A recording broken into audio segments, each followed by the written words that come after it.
kami terangkan bahwa hati yang sehat itu akan menimbulkan kekuatan pada badan kita, yang pada hakikatnya mungkin secara fisik sakit, mungkin secara zahir dia tidak sehat, tetapi kekuatan hati yang betul-betul luar biasa Allah datangkan di hati tersebut, keinginan untuk melaksanakan perintah Allah berat, tetapi dia punya kemampuan untuk melaksanakannya. Inilah yang dimaksud bahwa cahaya atau kekuatan hati itu akan menimbulkan kekuatan pada badan. Sebaliknya, hati yang mati, hati yang hitam, hati yang dipenuhi dengan dosa, berlaku hukum sebaliknya. Assalamualaikum warahmatullahi wabarakatuh.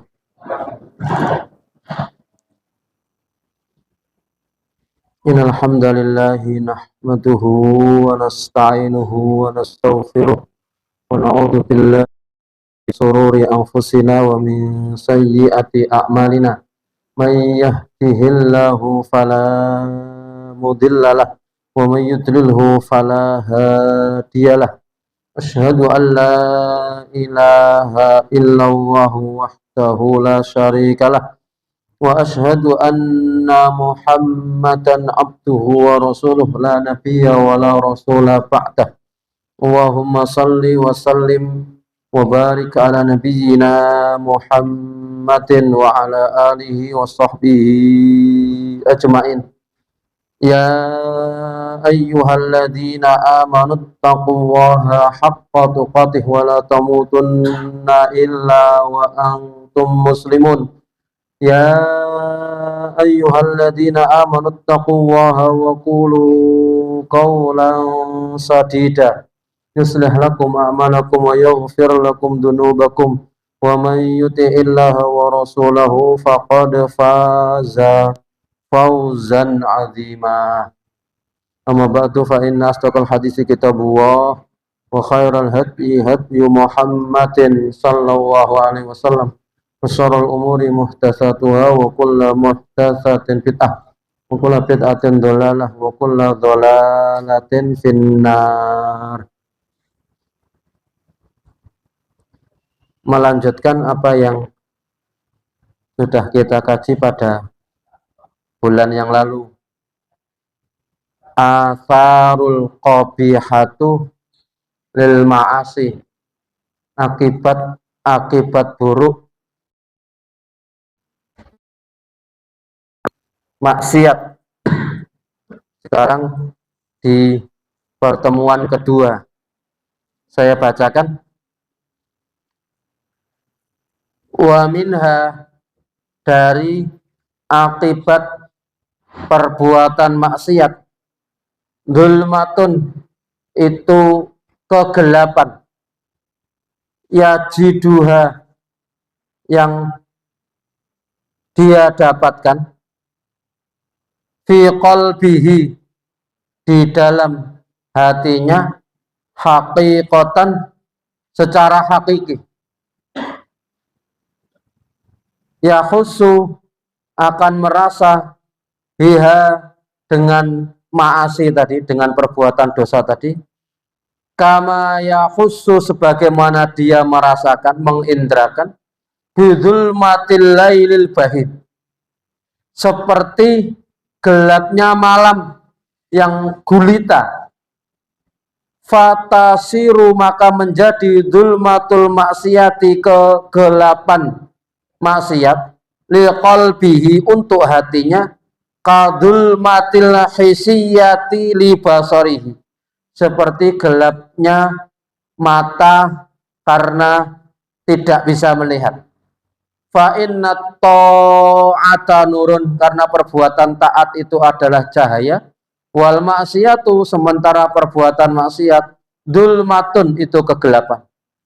Wa kullama, dan ketika, qawiyat ad-dzulmatu, semakin kuat kegelapan itu, izdadat, maka akan bertambah, hayratahu, kebingungannya, hatta yaqa'a, sehingga dia jatuh, fil bid'ai, di dalam perbuatan-perbuatan bid'ah, wadzalalati, perbuatan-perbuatan sesat, wal umuril muhlikati, dan jatuh pada perkara-perkara yang menghancurkan, wa huwa la yash'ur, sementara dia tidak sadar. Ka'ama, seperti orang buta. Kharaja, keluar orang buta tadi, fi dzulmatil laili, di waktu gelapnya malam. Yamshi wahdahu, dia berjalan sendirian. Wa taqawwa, maka menjadi semakin kuat hadhihi dzulmatu, kegelapan ini, hatta tudhar, sampai nampak fil ain, dalam mata. Tsumma taqawwa, sampai menguat lagi, hatta ta'lul wajha, sampai memenuhi wajah. Wa tasir, dan menjadi sawadan, hitam, fihi, di dalam wajahnya, hatta yarahu, sehingga melihat. Siapa yang melihat? Kullu ahadin, setiap orang, hu, kepadanya. Ikhwan fiddin rahimani wa rahimakumullah. Ini akibat perbuatan maksiat selanjutnya yang kita kaji pada malam hari ini, yaitu kegelapan yang semakin menguat di dalam hati, yang pada titik tertentu, wal'iyadzubillah summa na'udzubillah min dzalik, dia melakukan perbuatan dosa, bahkan bukan dosa biasa, yang dilakukan kebid'ahan. Ibarat Islam itu satu gelas berisi air penuh. Al-yauma akmaltu lakum, pada hari ini aku sempurnakan agama kalian. Penuh.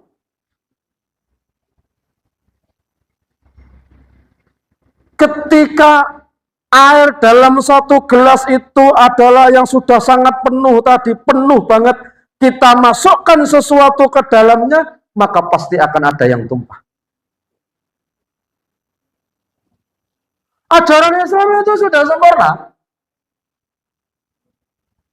Ketika ada seorang sengaja menambahkan ajaran Islam, menambahkan ajaran dalam urusan agama ini, maka akan hilang sebagian ajaran Islam yang lain.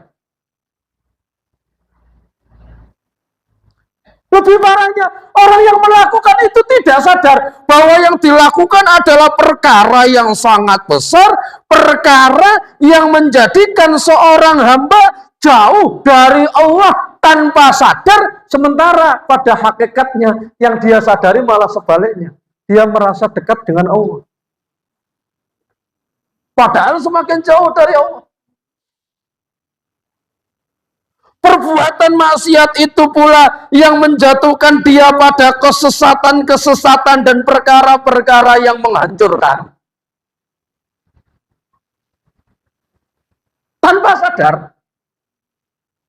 Atas nama nguri-nguri budaya.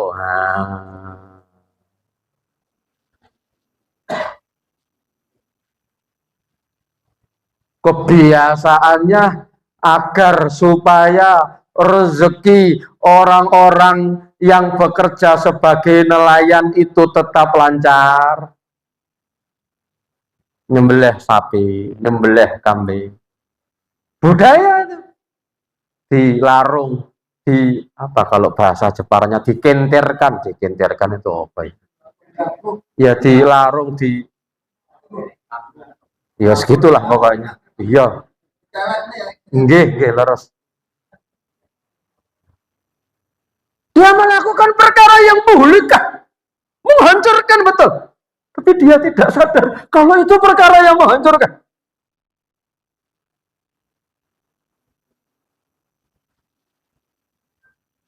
Wayai tandur atau derep atau apa, ini biar sawahnya tidak diserang oleh orang.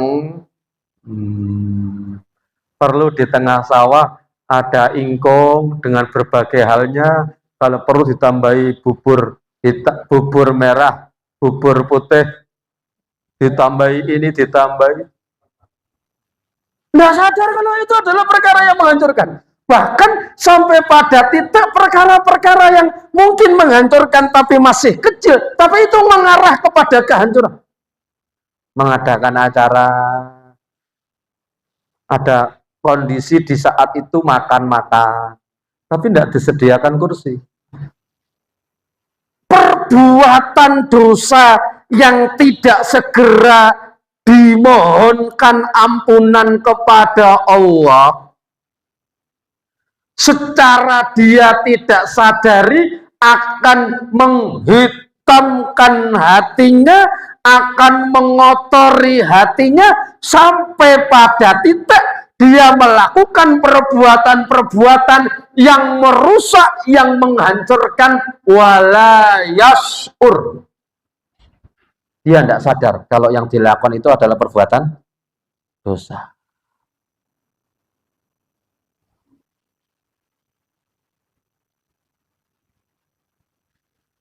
Acara, judul acaranya, mohon maaf, tasyakuran. Islami banget itu. Namanya tasyakuran. Masya Allah, karena dapat rezeki yang cukup, dia undang kawan-kawan seangkatannya dulu, kawan-kawan angkatan SD, kawan-kawan angkatan sekolah menengah pertama atau sekolah lanjutan tingkat pertama, SLTA-nya, kawan-kawan yang dulu menjadi mahasiswa bersama di universitas tertentu, di tahun tertentu, berkumpul bersama. Tasyakuran itu.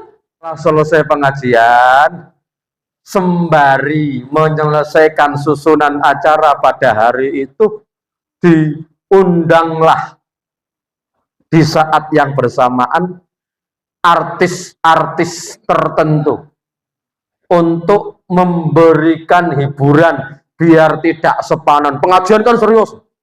Nah, biar suasananya agak sedikit, ya ada sedikit canda, ada sedikit tawa. Atau mungkin, mohon maaf, organ tunggal. Yang nyanyi, udah campur saru. Yang nyanyi, lututnya kelihatan, ketiaknya kelihatan, padahal dia seorang wanita. Mas, melakukan sesuatu yang melanggar syariat, tetapi dia tidak sadar kalau itu melanggar syariat, bahkan merasa bahwa acara yang diadakan itu acaranya Islami, bahkan judulnya tadi tasyakur. Kenapa kok bisa sampai seperti itu? Karena perbuatan dosa yang dilakukan oleh seorang hamba, sementara hamba tadi tidak bercepat-cepat istighfar, memohon ampun kepada Allah, kemudian melakukan segala sebab yang menjadikan dosanya bisa diampuni oleh Allah Subhanahu wa Ta'ala. Akhirnya dosa itu mengakar di dalam hati, menggelapkan hati sampai tidak lagi bisa mendapatkan cahaya. Ketika disinari, hati pun tidak tembus. Cahaya itu mental ke arah yang lain. Saya lanjutkan. Qala Abdullah bin Abbas.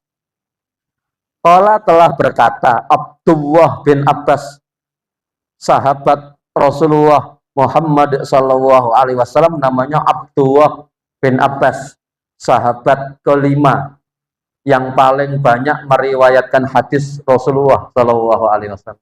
Sahabat kelima yang paling banyak meriwayatkan hadis dari Rasulullah setelah Abu Hurairah, Abdullah bin Umar, Anas bin Malik, Aisyah. Kemudian yang kelima adalah Abdullah bin Abbas. Innalil hasanati, sesungguhnya setiap perbuatan baik, Ziya'an fil wajhi, itu menimbulkan cahaya di wajah. Wa nuran fil qalbi, cahaya di hati. Wasi'tan fil rizki, terasa luas rezeki. Wa quwwatan fil badani, terasa kuat di badan. Wa mahabbatan fi qulubil khalqi, dan menjadikan makhluk-makhluknya Allah, artinya sesama manusia, itu akan tumbuh rasa cinta saling menghormati atas orang yang melakukan perbuatan baik tadi. Wa inna lisayyi'ati, sementara untuk yang melakukan perbuatan sayyi'ah, perbuatan buruk, perbuatan jahat, perbuatan dosa, sawadan fil wajhi, itu akan menimbulkan kehitaman di wajah. Wa dzulmatan fil qalbi, kegelapan di hati. Wa wahnan fil badani, dan kelemahan di badan. Wa naqson fil rizki, dan kekurangan, rasa kurang di dalam rezeki. Fi qulubil khalqi, dan kebencian yang ada di dalam hati setiap makhluknya Allah Subhanahu wa taala, yang dimaksud adalah manusia. Ini kata-kata sahabat Abdullah bin Abbas. Artinya perbuatan maksiat, bahkan saya mencoba untuk lebih sedikit dalam, kadang-kadang, saya harus mengatakan kadang-kadang, itu menimbulkan aura buruk di wajah. Waliyadzubillah. Dia berjumpa dengan orang bisa tersenyum. Di hadapan orang dia bisa gerapiak. Di hadapan orang dia bisa dengan mudah bergaul. Tapi secara tidak disadari itu muncul dari wajahnya aura-aura kejahatan. Kayak apa ya, kalau bahasa beliaunya itu seakan-akan menimbulkan rasa tidak nyaman, menimbulkan di wajah itu nampak sesuatu yang tidak baik. Wallahu a'lam bishawab. Ini keterangan tambahannya yang disampaikan oleh sahabat Abdullah bin Abbas. Bahwa sahabat Abdullah bin Abbas itu menyampaikan bahwa setiap perbuatan buruk yang dilakukan oleh seorang hamba, ketika itu mengakar di dalam hati, menimbulkan kegelapan di dalam hati, kemudian akan semakin menggelapkan tubuhnya pada titik sampai pada wajahnya. Walaupun belum tentu wajahnya kemudian kelihatan hitam gitu, belum tentu.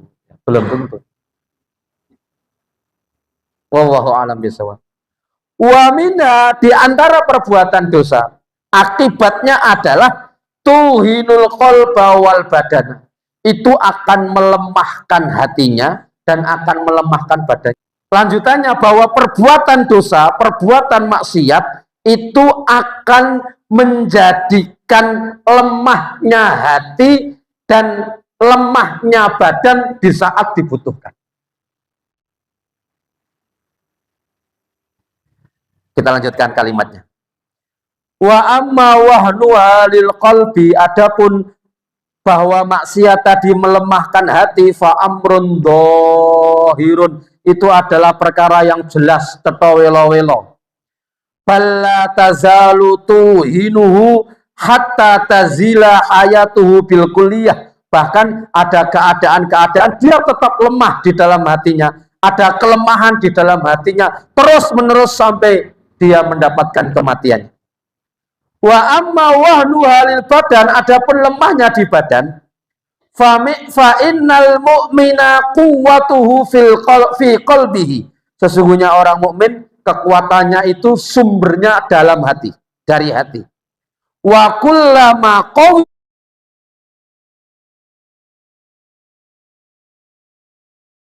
akan menjadi kuat qawiya badanuhu, maka akan menjadi kuat pula badannya. Ikhwan, Bapak, Ibu, hadirin hadirat rahimani wa rahimakumullah. Sumber kekuatan itu di dalam hati. Fisik boleh sakit. Tangan boleh sakit. Kaki boleh sakit. Bahkan terkena stroke. Tapi Rabi' bin Husain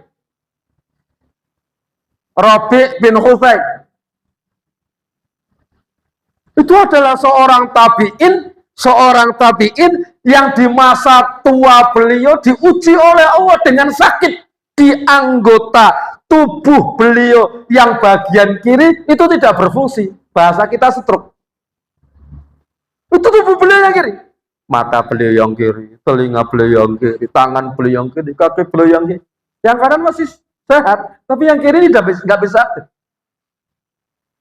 Karena sakit beliau ini, murid-murid beliau silih berganti datang ziarah sekaligus jenguk beliau. Iyadatul marid, kalau bahasa syar'inya, menjenguk orang yang sedang sakit. Subhanallah. Di dalam kitab Syiar A'lamin Nubala diangkat sedikit kisah ini. Saya ingin menerangkan, badan boleh sakit, tapi hakikatnya dia punya kekuatan sangat luar biasa yang sumbernya dari hati. Rabi' bin Husain ketika dijenguk oleh salah dua dari muridnya, dari sekian banyak ada dua orang yang menjenguk menjelang siang. Kemudian dua murid ini, kalau bahasa kita hari ini, apa ya, protes. Ya, mengajukan sesuatu unek-unek, kalau bahasa kita gitu. Unek-unek, dua murid beliau ini diajukan kepada beliau. Apa unek-uneknya? Syekh,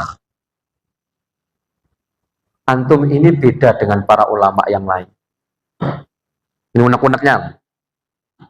Kalau ulama-ulama yang lain itu masih ada kesempatan untuk sekedar bergurau, sekedar berbincang-bincang.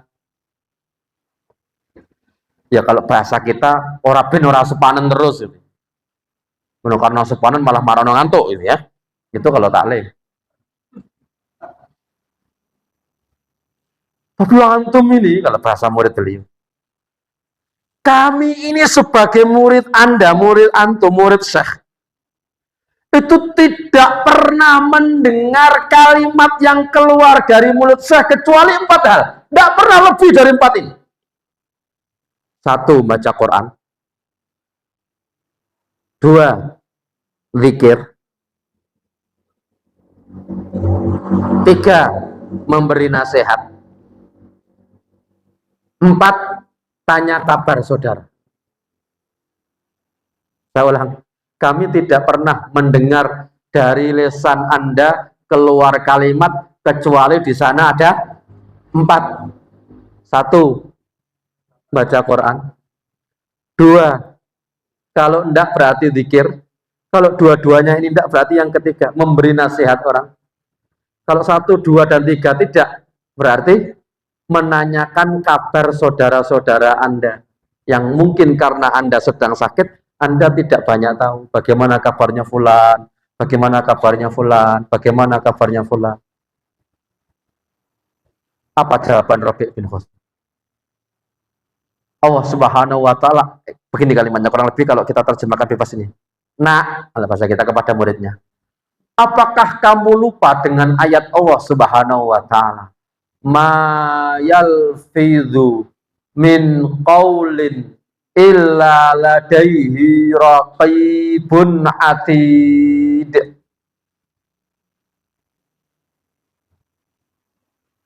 Apakah kamu lupa ayat Allah Subhanahu wa taala yang menerangkan kepada kita, tidak ada yang terlafaz dari lisan kita kecuali di sana ada raqibun atid, malaikat yang ada di kanan kita, di kiri kita, yang selalu mencatat apapun yang kita lakukan, termasuk apapun yang kita lafadzkan.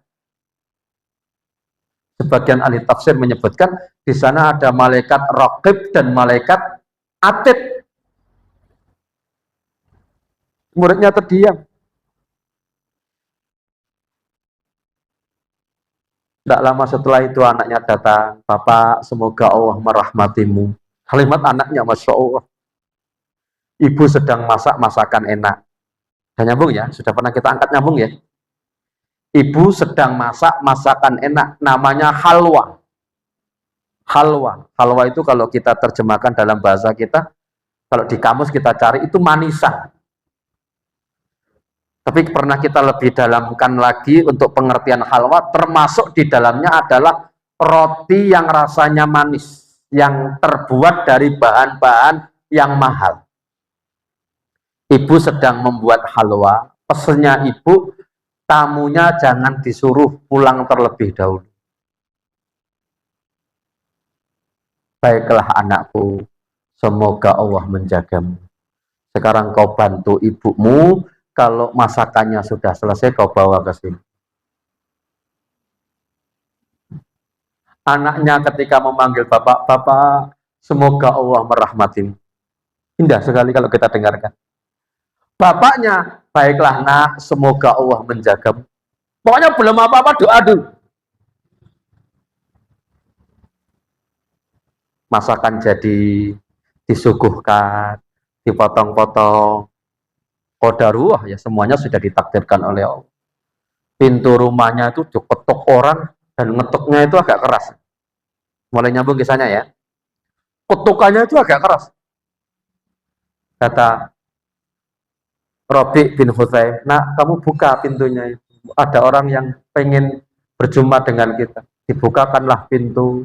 Ternyata yang mengetuk tadi adalah orang yang rambutnya acak-acakan, pakaiannya kumel. Kumel itu apa ya? Ya lusuh, kotor. Bahkan kalau bahasa kita mungkin ada sobean-sobean tertentu. Ya, compang-camping. Menengadahkan tangan, memberi isyarat kalau mau minta makan. Rabi bin Hutsaim melihat itu, memanggil anak, sini nak, kasih dia halwa ini. Hati anaknya sudah mulai gerundel, ini halwa dibuat ibu, susah-susah dibuatnya, harganya mahal, kok mau dikasihkan orang, mohon maaf, kalau terjemahan kita apa ya? Gila. Tapi karena perintah bapaknya, dia ambil nampan itu, yang sudah dipotong-potong isi rotinya, dia akan ambilkan satu. Qadarullah, semuanya ditakdirkan oleh. Begitu mendekat, ternyata si orang gila tadi merebut nampan itu. Merebut semuanya, kemudian, ya kalau izin dulu namanya bukan orang gila ya. Langsung dimakan dan habis. Setelah habis nampan itu dilempar ke dalam, pergi tanpa pamit. Lah kalau mengucapkan terima kasih, lagi-lagi bukan orang gila. Putranya Rabi bin Hutsaim ini emosi. Marah-marah. Kalau bahasa terjemahan bebas saya tak gadokkan sedikit bumbu. Wah kalau roti yang ngono rata kaya roti surgane larang kaya ngono iki golekane angel, gaweane angel. Mending mau tak tukono sing regorong, tak kekno sing regorong ewunan nang jero lemari yo pirang-pirang. Terus ngoceh nggak berhenti-berhenti. Sampai akhirnya bapaknya mengatakan, ya bunai, hei anak, diam. Masih ada akan terucap kata-kata, Rabi bin Hutsaim langsung mendiamkan.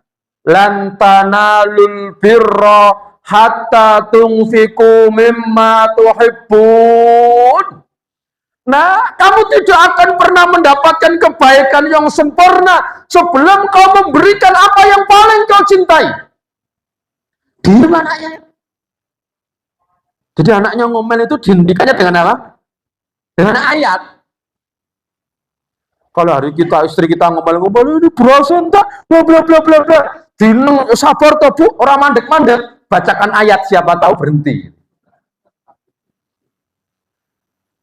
Ya kalau enggak mungkin malah Pak kok tambah suwe kok tambah dadi pekoke yo. Ya bisa jadi seperti itu. Wayai butuh beras malah ngaji. Astagfirullahaladzim, astagfirullahaladzim, astagfirullahaladzim. Enggak lama setelah itu, hidangan tidak jadi ada itu. Terdengar suara adzan zuhur. Spontan anaknya mengambilkan air untuk bapaknya, dibantu wudhu bapaknya. Begitu selesai berwudu, ternyata anak ini secara otomatis langsung memanggul, dalam arti memapah bapaknya, melangkahkan kaki keluar rumah menuju masjid. Dua muridnya yang menyaksikan kejadian itu bengong. Iki Pak Yai piye to ya? Kalau ngasih nasihat kepada kita, boleh tidak berangkat ke masjid ketika keadaannya adalah sakit, tapi ini beliau sakit, bahkan sakitnya stroke, tapi tetap berangkat ke masjid. Akhirnya membantu di sisi yang lain, ikut memapah, tapi sambil protes. Ya Syekh, Kata antum kalau sakit tidak harus ke masjid, kok antum nekat ke masjid? Apa jawaban Rabi' bin Husayf? Nah, alasannya. Saya memang berat. Secara hukum saya mendapatkan rukhsah, mendapatkan keringanan untuk tidak ke masjid. Tapi telinga saya ini masih mendengar seruan Allah Subhanahu wa taala, kalimat-kalimat yang dilantunkan oleh muadzin, hayya 'alal shalah, hayya 'alal falah, maka saya akan datangi itu walaupun saya harus merangkak. Ini yang kami terangkan, bahwa hati yang sehat itu akan menimbulkan kekuatan pada badan kita, yang pada hakikatnya mungkin secara fisik sakit, mungkin secara zahir dia tidak sehat, tetapi kekuatan hati yang betul-betul luar biasa Allah datangkan di hati tersebut, keinginan untuk melaksanakan perintah Allah berat, tetapi dia punya kemampuan untuk melaksanakannya, punya kemampuan untuk melaksanakannya. Inilah yang dimaksud bahwa cahaya atau kekuatan hati itu akan menimbulkan kekuatan pada badan. Sebaliknya, hati yang mati, hati yang hitam, hati yang dipenuhi dengan dosa, berlaku hukum sebaliknya. Badannya sehat. Dengar adzan itu cuma kalimat, wes beduk. Nyambung ya? Wes beduk, laut, laut, laut. Terdetail itu ke masjid? Enggak. Kalaupun ada kata-kata, kota lagi dulu kok wes duhur. Wes duhur. Alhamdulillah kalimatnya sudah menggunakan kalimat lebih islami lagi. Bukan beduk, tapi wes duhur. Tapi ya gitu saja. Kenapa? Kotornya hati yang dipenuhi dengan perbuatan-perbuatan maksiat tadi menjadikan hati itu lemah, yang pada akhirnya melemahkan badan dari si pemiliknya untuk mendekat kepada Allah Subhanahu wa taala. Maka sering ada kata-kata, ya, badannya kuat tapi tidak kuat ke masjid. Sesungguhnya orang yang kuat adalah orang yang bisa melangkahkan kakinya ke masjid. Sampai ada, saya pernah membaca kaos itu tulisannya, jangan menjadi laki-laki solihah. Saya pernah membaca itu di kaos seseorang itu ada, jangan menjadi laki-laki solihah. Kenapa? Sholatnya di rumah. Sholatnya di rumah. Sementara Islam secara langsung dengan apa yang diajarkan oleh baginda Rasulullah Muhammad SAW, laki-laki itu sholatnya di masjid. Bahwa para ulama menghukumi sholat berjamaah di masjid memang berbeda-beda, tapi setidak-tidaknya yang dicontohkan oleh baginda Rasulullah, sholatnya laki-laki di masjid. Bahkan Abu Bakar As-Siddiq pernah memerintahkan kepada putranya Abdullah untuk menceraikan istrinya karena beliau tidak sholat berjamaah di masjid waktu duhur itu, padahal pagi harinya baru terjadi akad nikah. Bahasa kita apa namanya, tulisan mohon doa restu itu belum dicopot, balon-balon itu masih, dan pitanya masih ada di dalam rumah, peratak belum diturunkan. Itu kata sahabat Abu Bakar As-Siddiq ketika masuk waktu sholat, melewati kamarnya Abdullah, itu mengingatkan, Abdullah sholat. Terjemahan bebas saya, nggih Pak. Abu Bakar As-Siddiq berangkat ke masjid, pulang dari masjid lewat di depan kamar putranya. Ternyata masih mendengarkan mereka bersendau gurau, gojek. Panggil lagi, Abdullah, apakah kamu sudah sholat? Dereng. Dipanggil, Atikah. Namanya Atikah binti Zaid. Datang. Kamu tidak mau berangkat ke masjid? Sampun Pak, Bahkan sudah pakaian lengkap mau berangkat ke masjid. Pakaian lengkap sudah berangkat mau ke masjid. Sudah mau buka pintu kalau bahasa gitu. Nengok ke belakang melihat saya tersenyum, tidak jadi berangkat. Gojek menang. Apa kata sahabat Abu Bakar As-Siddiq kepada Abdullah putranya? Tolikha. Ceraikan istri. Bumi gunjang ganjing, langit kelap kelip. Iki orang yang mendung, orang yang apa kok tiba-tiba yang bledek.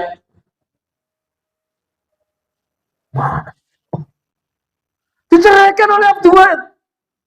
Diceraikan. Sehari, 2 hari, tidak diterangkan di dalam kitab Tarikh Ibnu Hisham, tidak dijelaskan berapa waktu, sehingga Abu Bakar As-Siddiq melihat bahwa putranya itu sudah rasanya menyesal banget dengan apa yang sudah dilakukan. Menantunya Atikah juga merasa menyesal banget dengan apa yang sudah terjadi pada saat itu, bahwa dia dicerai oleh suaminya. Akhirnya Abu Bakar mengatakan kepada Abdullah, rujuk istri kamu. Dirujuk. Saya nggak berbicara fikihnya. Nanti kita bicarakan fikihnya di kesempatan yang lain, nanti kalau memang harus membicarakan masalah. Dirujuk. Saling, ya namanya manten anyar. Manten anyar. Yang beri masalah. Iya. Nek sing pun sepuh-sepuh ngundang bojone nggo yang, tapi selalu jenenge. Atau mungkin nek jeeling bojone jenenge Darmi. Ya, pokoknya nanti kalau aku mati kamu nggak boleh nikah lagi loh. Ya, setuju. Ya sama. Nah aku mati sih aku ya jorabi menang. Ya sepakat dulu. Tidak lama setelah itu terjadi perang Bani Quraidah. Abdullah bin Abi Bakar As-Siddiq ikut perang dan alhamdulillah mendapatkan syahidnya. Perang Bani Quraidah. Itu Atikah menjanda lama itu. Sampai wafat Rasulullah, khalifah kekhilafahan dipegang oleh Abu Bakar As-Siddiq. Sampai kekhilafahan dipegang oleh Umar bin Khattab.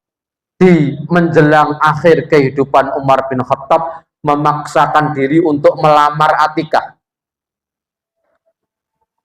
Makanya ringkasnya diterima amaran itu setelah sekian banyak laki-laki melamarnya ditolak. Ini Umar bin Khattab melamarnya dengan syarat-syarat tertentu, akhirnya diterima. Ringkasnya, tidak lama setelah pernikahan itu Umar bin Khattab mendapatkan syahid. Kemudian akhirnya masa iddah berjalan. Selesai masa iddah ada laki-laki lain yang melamarnya, saya lupa namanya, mungkin Zubair. Setelah terjadi pernikahan, tidak lama setelah itu Zubair syahid. Kata sahabat Rasulullah Shallallahu Alaihi Wasallam, Ali bin Abi Thalib mengatakan, man aroda syahadata fa'alaihi bi'atikah. Siapa yang ingin segera mati syahid, nikahi Atikah. Bukarto puran yang kaya ngono yakin ana dorawani. Umpomo ayu suge tapi mati. Nggak ada yang mau menikahi. Ali bin Abi Thalib baru berencana untuk melamarnya. Baru rencana Ali bin Abi Thalib mendapatkan syahidnya. Ini baru rencana lah.